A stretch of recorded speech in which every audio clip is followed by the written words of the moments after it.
is dating once you're boyfriend and girlfriend, or is dating when you're just getting to meet the person?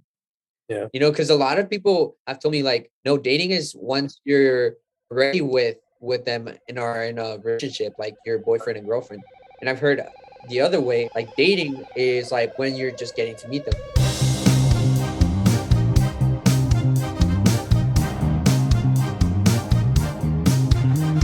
Welcome back to Out of the Box podcast, where Stu and I, your host, get to talk about outside of the box ideas. Today's idea and topic is going to be bringing back a little bit about dating, how these new apps are coming up and changing the world of dating, changing the world of the culture of dating.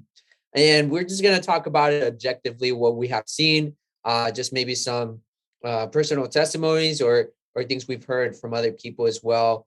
So without further ado, let's get started. So, Steele, is there something that you've noticed that kind of stands out from the dating world in 2021?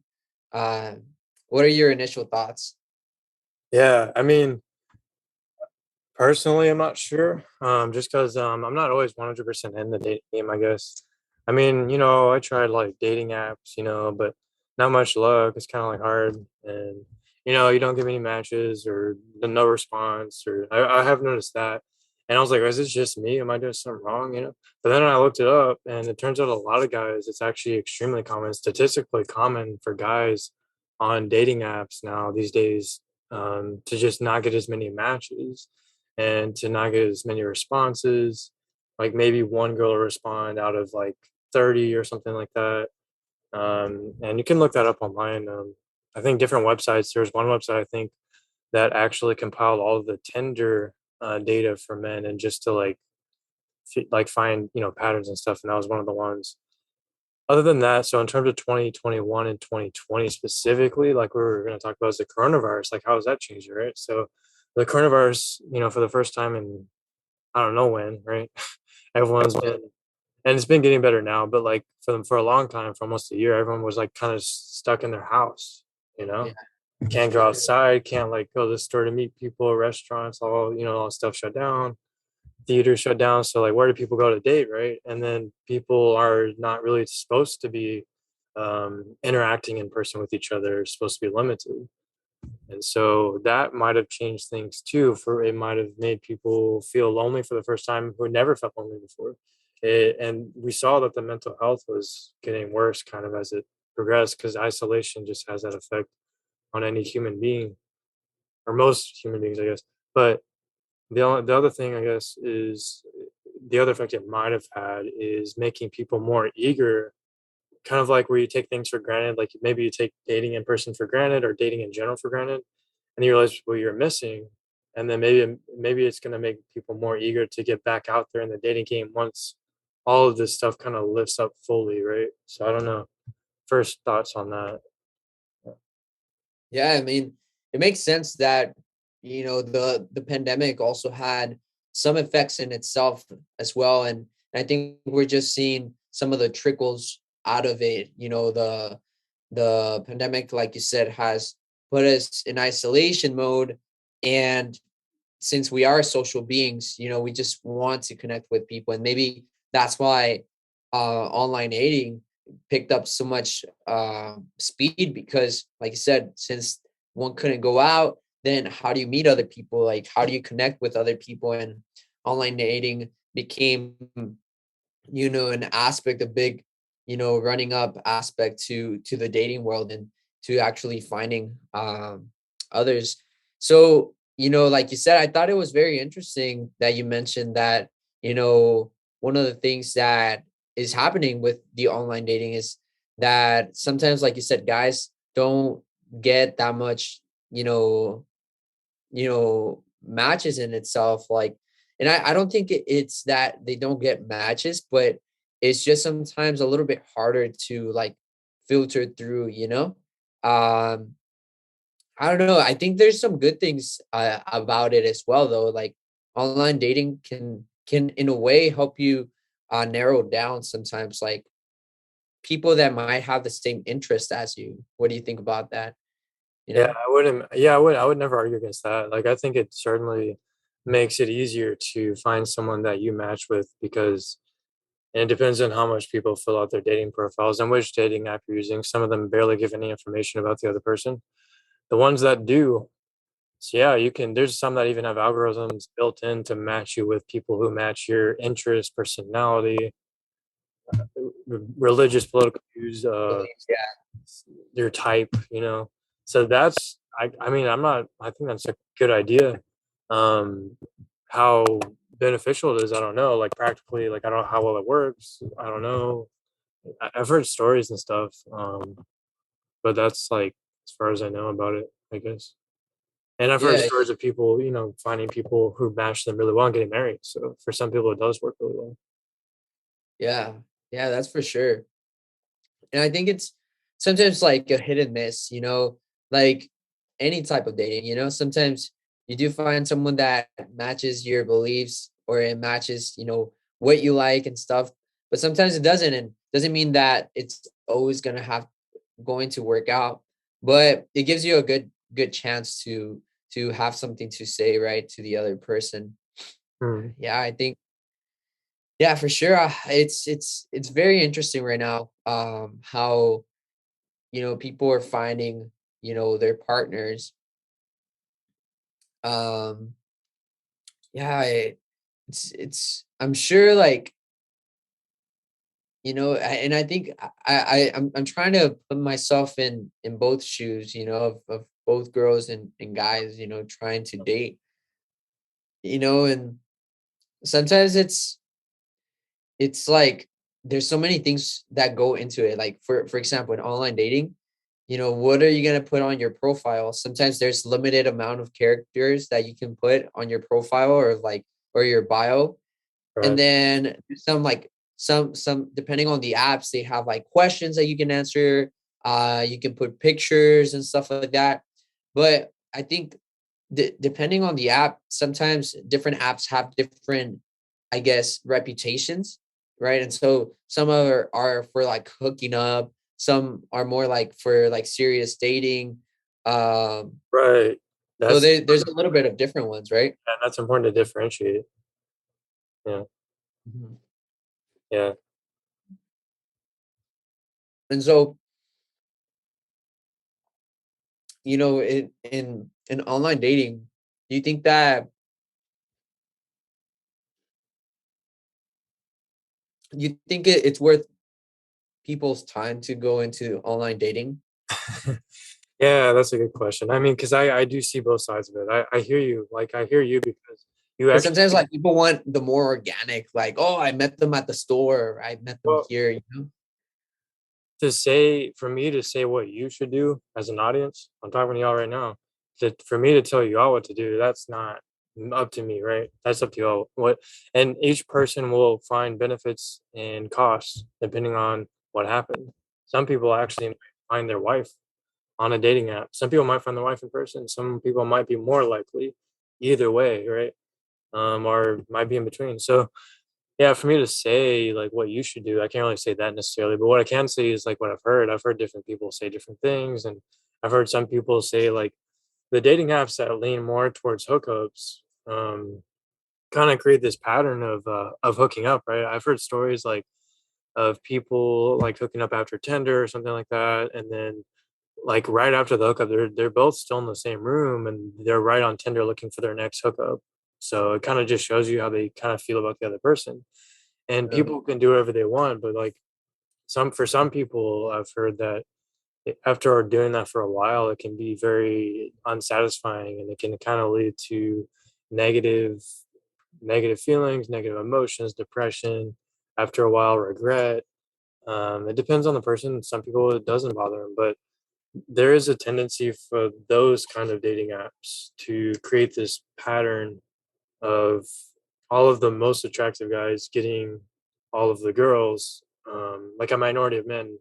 Because if a minority of men are sleeping with most of the girls, right, then the men who don't meet those same standards are kind of left outside, right? Kind of left. kind of pushed out in some sense. Yeah. So it was like a survival of the fittest kind of deal. Yeah, and it's very similar to like sexual selection of evolution and natural selection, survival of the fittest. That's a fair kind of comparison. Yeah, I mean, and so I like, of course, that's not for everyone, and that's not for all of, but it's just a pattern that I've heard about, and I think it's an interesting idea. And there's one other thing I wanted to add was it ties to instant gratification. Like if people engage in this constant pattern and it increases in society and becomes more mainstream of the instant gratification of the hookup apps, and just only pursuing that and nothing else that has more meaning, I guess, if you could put it that way, then yeah, I mean, it's chasing that instant gratification. It's chasing this instant high, but it's never going to fulfill the deeper need within all of us. Yeah. But like I said, some people it works for them and that's fine, but for other people, they grow old and with regret, kind of like looking back, like, man, maybe I should have found a more long-term relationship because now I don't have anything. Yeah. But like I said, some people are fine with it and some people don't feel that way. So And one of the things that I've also noticed, sometimes in dating apps, people don't want to be rejected. yeah, Even in dating apps, so they'll reveal sometimes things more like to show themselves like seductively or something right, right. something like that. That way, you don't swipe, right. You swipe left to actually like them. But I think it's also like it's creating a culture of that, of like, oh, I don't want to be. I want like more people to swipe left, but and I don't want to put my opinion on it, but I that's one of the things that I've noticed too. Like the aspect of rejection. I think the culture. I think we've seen that it's becoming a little bit more like everybody has to accept me, everybody has to love me, everybody Yeah, has or to we be can't included. uh, we can't Like afford. why can't everyone just swipe left on me? Kind of deal. Yeah, Just we have to kind like of like accept everyone or try to find the best or try to avoid offending in some way, right? Something like that. yeah. Yeah, it's hard to deal with, like you said, some guys like, oh, they're not getting any matches or anything like that. It's hard to go through that, right? The rejection aspect. But what one could see it like that, but then one could also see it, well, I'm looking for a specific type of person. I know what I want. And so I'm not going to try to like fool around with other things that might be in the dating world. I know what I want, and this is exactly what I've realized. I've come to realize that I want in a relationship. If I don't see that, then it's not gonna go forward. And so some other people can say like, well, it doesn't matter if I get one or two matches, as long as it's quality, matches. Right, exactly. And so that's one of the things I think that's been interesting seeing in the dating world, like what that looks like. And so and sometimes it's like compromising. It's like you see a profile, you see somebody's profile, and you're like, man, like I really like that they have this and that. But then it just, our political beliefs or our religious beliefs or whatever it might be, it just doesn't match. But it just you just want to swipe right or left to like them. But it's like once it for people who don't have that many matches, they might feel the need to like swipe left on more people to see maybe it might work out, even though we don't have these things in common. Yeah, They definitely. might see that I like them and then they might like me back, kind of deal, right? Yeah, game of desperation at that point. Yeah. Yeah, yeah, Wait, yeah. And how's it affecting? You know, certainly, maybe has there been a decrease in in-person dating? Are people losing dating skills? I mean, I don't know. I haven't really. that's a good question. I honestly don't know. Like, yeah, that's. I can't really. I could see it either way because I just Yeah. I think people know how to date, or you know what? I think this is a good question. One of the things that I come to realize, and a lot of people say, like, well, what is dating? Is dating once you're boyfriend and girlfriend, or is dating when you're just getting to meet the person? Yeah. Because a lot of people have told me, like, no, dating is once you're ready with them in a relationship, like your boyfriend and girlfriend. And I've heard the other way, like dating is like when you're just getting to meet them. I think, and I've come to see that actually dating, kind of talking to some older people, dating is actually the aspect of meeting people, like going out, Yeah. meeting different people, different girls or guys, depending on, you know, who you are. I've heard old people. But yeah, I've realized that dating is, it's getting to know, maybe have friends that you're trying to meet or stuff like that, but also, but also, having the aspect of an idea of, like, oh, maybe they could potentially be this, like, future partner, right? And so I think that's one of the things that has been confusing, and also the aspect of not saying, oh, it's a date kind of deal, I've been guilty of that just because I don't. Yeah, kind it's of say, because I've had that happen to me too. I'm guilty of that too. Like, just saying, like, hey, do you want to go out, get some pizza or something, or like, let's go yeah, to the movie. it's so funny because as a counselor in training right now, about to be a counseling intern, like I'm taught and I teach and I learn all about how important open communication is in relationships and just meeting people for the first and all of that stuff, right? Any kind of Hmm. interpersonal interaction. Yet I cannot follow those rules. The rules I've learned that I'm going to be Hmm. teaching other clients someday. I can't seem to follow them because when you're in the moment, it's scary and it's Yeah, actually harder to have open communication than we think than when you're in the moment. It's like really hard, like you think you can yeah, do it or I know how to do it, but I can't get myself in the moment to do it. gotcha. Uh, Yeah, I see what you mean. Yeah, sometimes in the moment kind of stuff, it's a little bit harder to that stuff always be gets yourself. me. And Yeah. sometimes, it's insecurities that one has grown up with too. Like, it's hard to, like, get yourself to be really committed to something, right? Yeah. But I think for me, Yeah. it's and I think it goes back to the rejection aspect. Like, you don't want to say it's a date because you don't want them to say, like, oh, like, oh, they like me, or oh, Yeah. like, and they don't like you back or something Those are like the that. those are the kind You of just thoughts say, that like, oh, it's gonna be like a friend kind of thing, yeah, those are like the a thoughts that friendship. kind of run in my head sometimes with that. Yeah. Yeah. Yeah, it's, if one calls it a date, then it already suggests to the other person that, you're interested in them. But Yeah. sometimes one doesn't want to say, like, you're interested in them yet, because you don't know if they feel the same way, Yeah, you you don't. know? Yeah, you're the fear of the unknown is everything. That's the source of all anxiety, not no. Yeah. And yeah, for me, that's it. I mean, it's kind of like I don't want to make it awkward or yeah, it's just a vulnerable question to ask.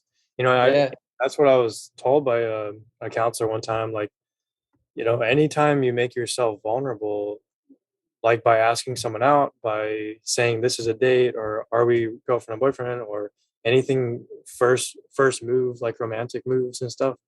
Those are Yeah. all moments where you make yourself vulnerable to someone else, and that's why some people are so hesitant and have so much anxiety around it. Yeah.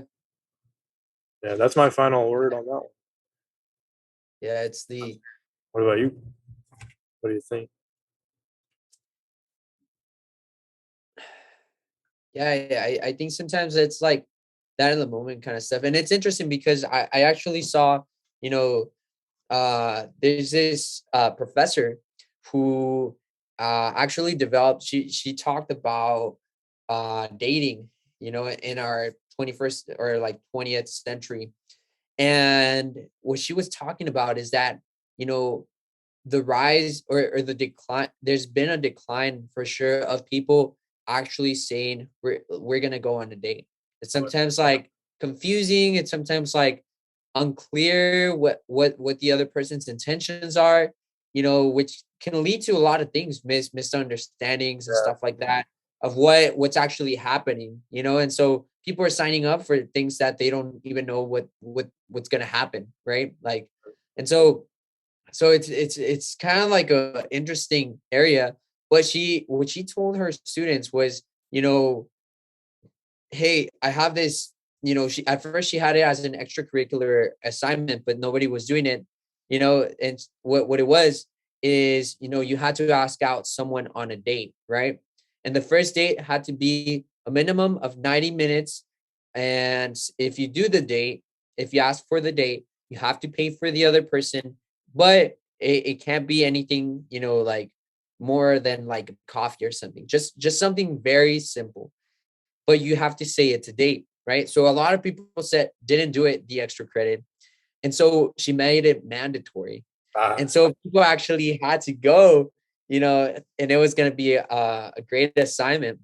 So a lot of people started, she started getting a lot of data from students, and because it was in college. And a lot of students that were coming back, they said that it was it was so gratifying, to have gone on a date, a traditional date. It was just, you know, like it felt, almost like wholesome, even for if for some people it didn't work out, they just had this really good gratifying aspect of having asked them out, of having had the guts, like to go up to someone and say like, hey, can I go on a date with you, kind of deal. And I think that that's actually pretty cool because it builds that resilience. It builds that, like, hey, like I can actually go and get what I want. It doesn't just I have have the to be power. like through like, pushing borders here and there, like kind of like miscommunication of what's actually going on. Like actually saying like, hey, like, I think you're really cool. Like, would be willing to go on a date with me? I think that Yeah, that actually huge. changes things a little bit, and it's almost like if you think back at it, you know, through our ancestors, they've kind of built in a way like evolved the way relationships, go, how you meet relationships. Because I talked to my grandparents and they said, like my grandpa said that he couldn't see his like girlfriend. They could only see each other through a window, right? And you could sometimes, if they allowed you, you could go out and walk with them or go somewhere with them, but it was like very strict, um and of course this is like Mexico, but it's so interesting, like how it's evolved. Like before there was so much like distance between, meeting your potential partner, but now it's just so open to where, like you said, it's instant gratification. You see somebody's picture and you're like, wow, like they look amazing, you know almost giving you the courage to say like, oh, I could potentially be with them, like if I swipe to the left, this could be a possibility.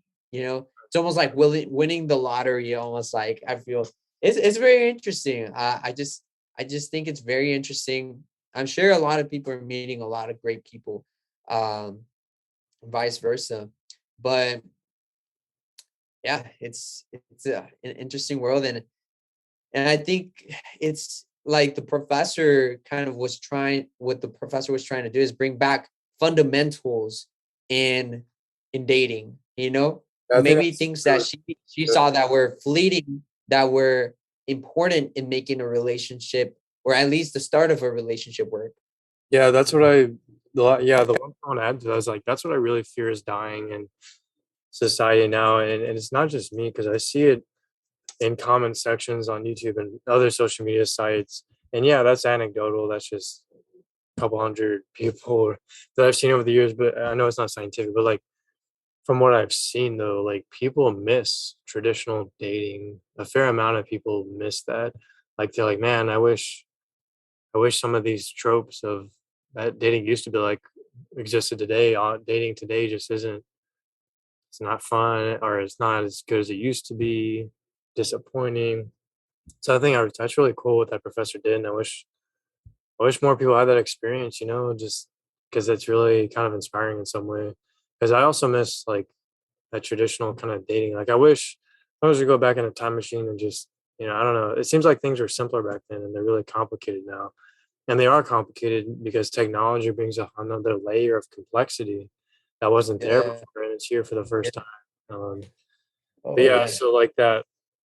Yeah, what was I gonna say? Yeah, so I think that that's really cool. So like stating it out that it's a date is interesting. How it gave them more satisfaction and more like joy by stating that it's a date. And Yeah. maybe the one thing I was getting to is maybe people miss that kind of traditional way of dating.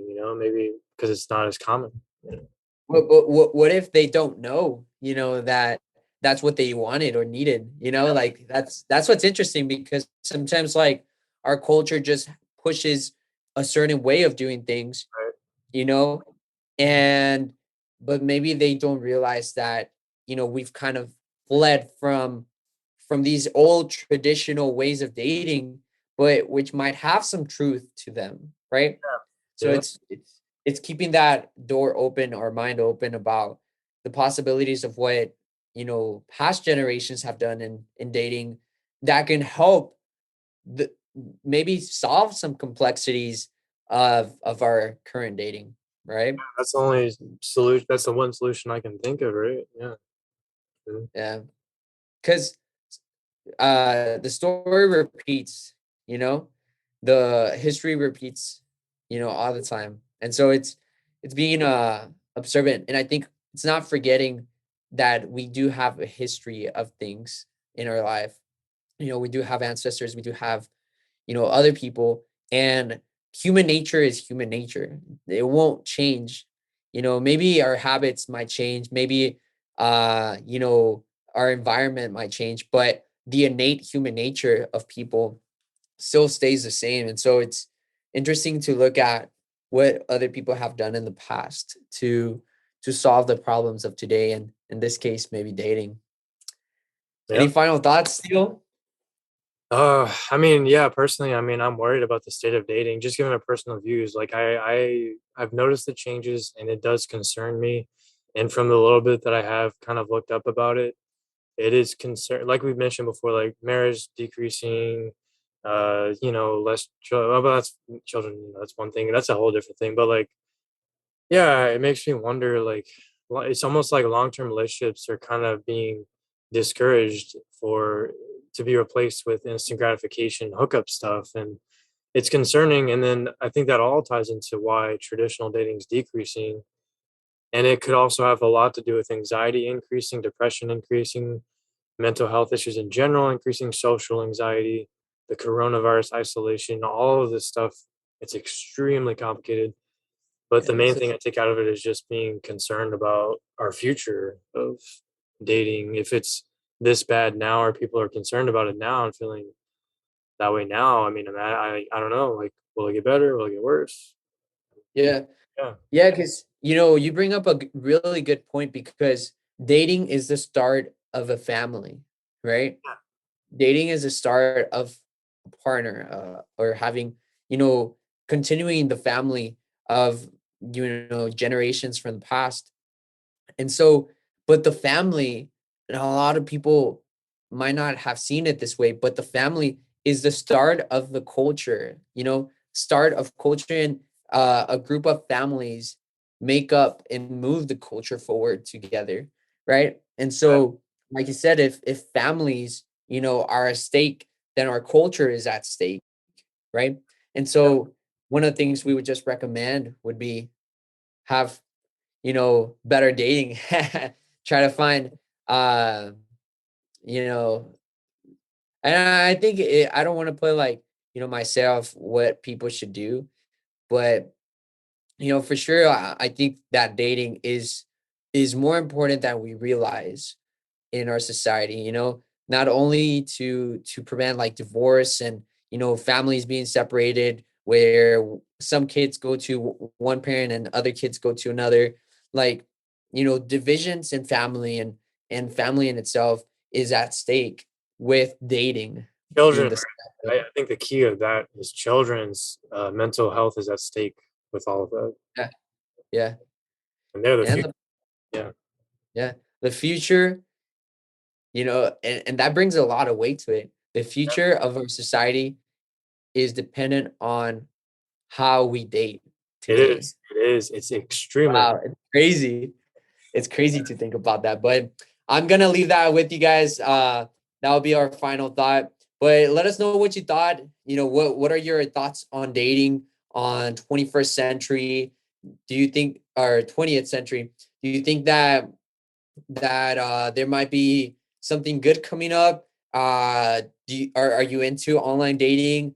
What are your thoughts? Just let us know down below. We would love to know about your comments, and also subscribe to our channel because we are committed to continue bringing new content every week. And also hit the bell sign, that way you're notified when we release new weekly videos. So until next time, we will see you soon. Take care.